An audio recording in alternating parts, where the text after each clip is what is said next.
to thee, and no hurt, the Lord liveth.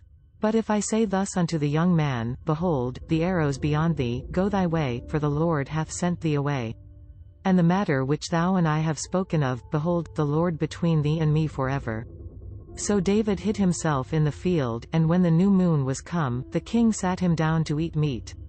And the king sat upon his seat, as at other times, upon a seat by the wall, and Jonathan arose, and Abner sat by Saul and Hash 27's side, and David and Hash 27's place was empty.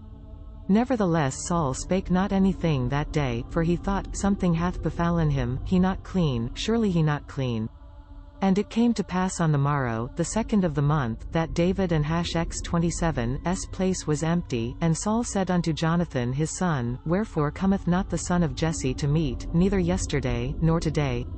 And Jonathan answered Saul, David earnestly asked of me to Bethlehem, and he said, Let me go, I pray thee, for our family hath a sacrifice in the city, and my brother, he hath commanded me, and now, if I have found favour in thine eyes, let me get away, I pray thee, and see my brethren. Therefore he cometh not unto the king and Hash 27's table.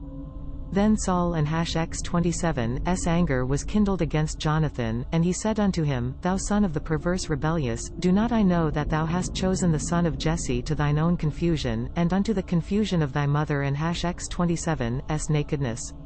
For as long as the son of Jesse liveth upon the ground, thou shalt not be established, nor thy kingdom. Wherefore now send and fetch him unto me, for he shall surely die.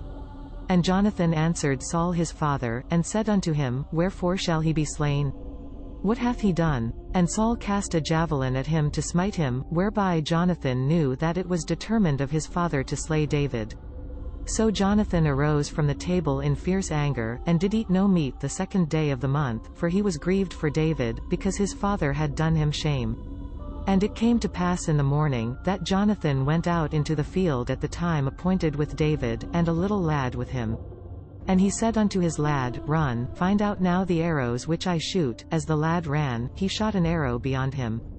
And when the lad was come to the place of the arrow which Jonathan had shot, Jonathan cried after the lad, and said, Not the arrow beyond thee? And Jonathan cried after the lad, Make speed, haste, stay not. And Jonathan and Hash 27's lad gathered up the arrows, and came to his master. But the lad knew not anything, only Jonathan and David knew the matter. And Jonathan gave his artillery unto his lad, and said unto him, Go, carry to the city. As soon as the lad was gone, David arose out of toward the south, and fell on his face to the ground, and bowed himself 3 times, and they kissed one another, and wept one with another, until David exceeded. And Jonathan said to David, Go in peace, forasmuch as we have sworn both of us in the name of the Lord, saying, The Lord be between me and thee, and between my seed and thy seed forever. And he arose and departed, and Jonathan went into the city.